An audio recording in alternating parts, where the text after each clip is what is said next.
Now, President Nana Dankwa Akufo-Addo on debt restructuring operations have provided the government with much-needed flexibility to revive the economy and undertake major infrastructure projects.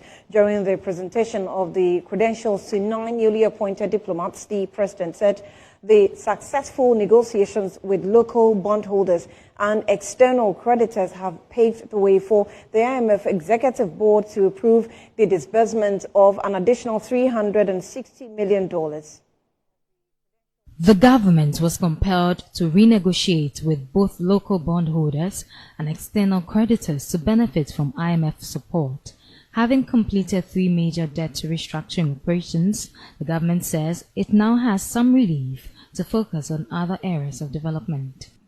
Coupon rates were reduced from 21% to some 9% on average, and maturities were extended, providing the government much-needed breathing space and putting the domestic debt to GDP ratio on a clear downward trend as we reach 25% of GDP by the end of 2028.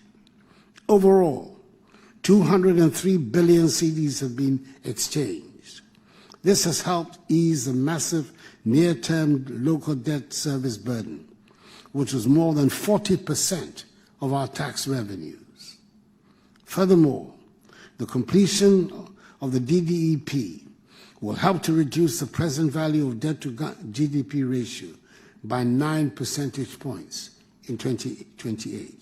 The agreement with bilateral creditors, according to President Akufo-Addo, has resulted in the restructuring of $5.1 billion of Ghana's debt, while negotiations with bilateral debt holders have provided a cash flow relief of about $2.8 billion.